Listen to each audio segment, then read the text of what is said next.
નમસ્કાર મિત્રો, education update ચેનલમાં આપનું સ્વાગત છે। આજે આપણે આપણી શૈક્ષણિક પ્રણાલી વિશે અભ્યાસ કરીશું, જેનો ભાગ છે 1। વેદકાલીન સમયમાં શિક્ષણની કઈ પ્રણાલી હતી? જવાબ: ગુરુકુળ પ્રણાલી। સા વિદ્યાયા વિમુક્તિ એટલે શું? જવાબ: જે મુક્તિ અપાવે તે વિદ્યા। વૈદિક કાળમાં ગુરુકુળમાં શેનું શિક્ષણ અપાતું હતું? જવાબ: વેદ, સાહિત્ય, ધર્મશાસ્ત્ર। વેદકાલીન સમયમાં કયો સંસ્કાર આપવામાં આવતો હતો? જવાબ: ઉપનયન। બૌદ્ધકાલીન સમયમાં કયો સંસ્કાર આપવામાં આવતો હતો? જવાબ: સામનેર। વેદકાલીન સમયમાં કઈ ભાષામાં શિક્ષણ અપાતું હતું? જવાબ: સંસ્કૃત। બૌદ્ધકાલીન સમયમાં કઈ ભાષામાં શિક્ષણ અપાતું હતું? જવાબ: પાલી। ભારતીય શિક્ષણમાં લોર્ડ મેકલનું વિવરણ પત્રક ક્યારે રજૂ થયું? જવાબ: ઈસવીસન 1835માં। ભારતીય શિક્ષણના પ્રથમ પથદર્શક કોણ હતા? જવાબ: લોર્ડ મેકલ। લોર્ડ મેકલે કયો સિદ્ધાંત આપ્યો હતો? જવાબ: નિસ્યંદનનો। ભારતમાં કોના ઘોષણાપત્રને અંગ્રેજી શિક્ષણનો મહાધિકાર પત્ર કહેવાય છે? જવાબ: ચાર્લ્સ વુડ। ભારતીય શિક્ષણ આયોગની સ્થાપના કયા અંગ્રેજ અધિકારીએ કરી હતી? જવાબ: લોર્ડ રિપન। ભારતીય શિક્ષણ આયોગ કયા નામે ઓળખાતું હતું? જવાબ: હન્ટર કમિશન। હન્ટર કમિશનની રચના ક્યારે થઈ હતી? જવાબ: ઈસવીસન 1882માં। શિક્ષણનું સ્તર ઊંચું લાવવા માટે શિક્ષકોને તાલીમ આપવાની ભલામણ કોને કરી હતી? જવાબ: હન્ટર કમિશન। પરિણામ અનુસાર વેતનની ભલામણ કોને કરી હતી? જવાબ: હન્ટર કમિશને। યુનિવર્સિટી શિક્ષણ પંચની રચના ક્યારે કરવામાં આવી હતી? જવાબ: ઈસવીસન 1948માં। યુનિવર્સિટી શિક્ષણ પંચના અધ્યક્ષ કોણ હતા? જવાબ: ડોક્ટર રાધાકૃષ્ણન। માધ્યમિક શિક્ષણ પંચની રચના ક્યારે કરવામાં આવી હતી? જવાબ: ઈસવીસન 1952 થી 53માં। માધ્યમિક શિક્ષણ પંચના અધ્યક્ષ કોણ હતા?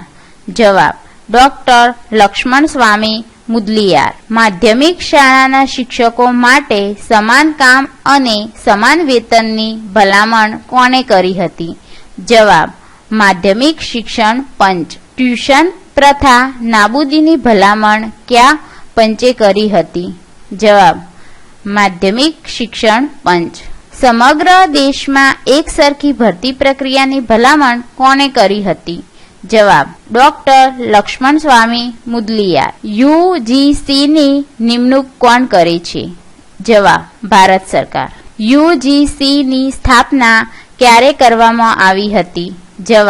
જવાબ: પ્રોફેસર ડીએસ કોઠારી। કયા કમિશનને શિક્ષણનો મેગ્નાટો કહેવામાં આવે છે? જવાબ: કોઠારી કમિશન। કયા કમિશનના સુધારાને વ્યાસો નિચ્છષ્ટમ જગત સ્વર કહેવાય છે? જવાબ: કોઠારી કમિશન। ભારતીય રાષ્ટ્રીય શિક્ષણ પંચ મુજબ ખાલી જગ્યા તો જવાબ: ધોરણ 5 થી 7 ઉચ્ચ પ્રાથમિક શિક્ષણ। 11 થી 12નું માળખું રચનાર પંચ કયું છે? જવાબ: કોઠારી પંચ। રાષ્ટ્રીય શિક્ષણ પંચનું બીજું નામ શું છે? જવાબ: કોઠારી પંચ। રાષ્ટ્રીય શિક્ષણ પંચની શિક્ષણની તરહ કઈ હતી? જવાબ: 10+2+3। ગુજરાતમાં ઉચ્ચતર માધ્યમિક શિક્ષણ ક્યારથી અમલમાં આવ્યું? જવાબ: જૂન 1975। કોઠારી શિક્ષણ પંચની નવી તરહ મુજબ માધ્યમિક શિક્ષણ એટલે? જવાબ: 13 થી 16 વર્ષ। મનોવૈજ્ઞાનિક શિક્ષણ માળખું એટલે? જવાબ: 16 થી 18 વર્ષ ઉચ્ચતર માધ્યમિક। કોઠારી શિક્ષણ પંચના મતે શાલેય શિક્ષણ એટલે? જવાબ: 4+3+3। The central advisory board of education મુજબ ત્રિભાષી સૂત્ર એટલે? જવાબ: હિન્દી ઉપરાંત માતૃભાષા અંગ્રેજી। કાર્યાનુભવનો ખ્યાલ રજૂ કરનાર? જવાબ: યુનિવર્સિટી ગ્રાન્ટ કમિશન. ભારત સરકારે 1977માં માધ્યમિક શિક્ષણની સમીક્ષા કરવા કઈ સમિતિ બનાવી હતી?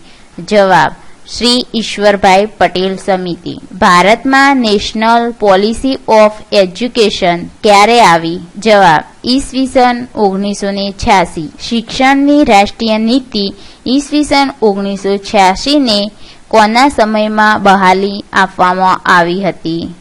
જવાબ: રાજીવ ગાંધી. રાષ્ટ્રીય શિક્ષણ નીતિની સમીક્ષા ક્યારે કરવામાં આવી હતી?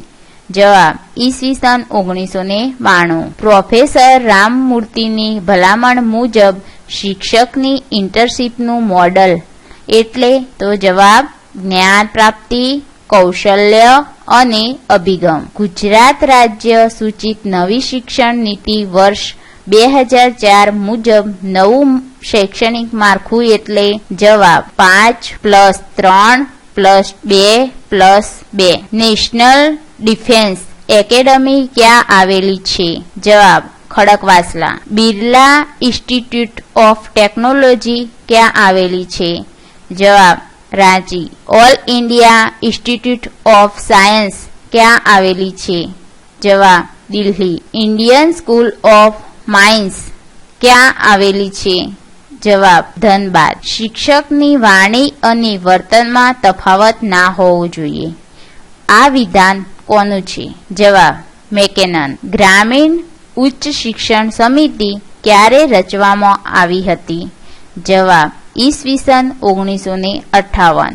દિલ્હી યુનિવર્સિટી કયા નામે ઓળખાય છે? જવાબ: કેન્દ્રીય યુનિવર્સિટી. કયા વર્ષે શિક્ષણ મંત્રાલયનું નામ બદલીને માનવ સંસાધન વિકાસ મંત્રાલય રાખવામાં આવ્યું? જવાબ: ઈસવીસન 1986. નવી શિક્ષણ નીતિ ક્યારે લાગુ પાડવામાં આવી હતી? જવાબ: ઈસવીસન 1986. આ વિડીયો જોવા બદલ તમારો ખૂબ ખૂબ આભાર. તો લાઈક કરવાનું ભૂલતા નહીં.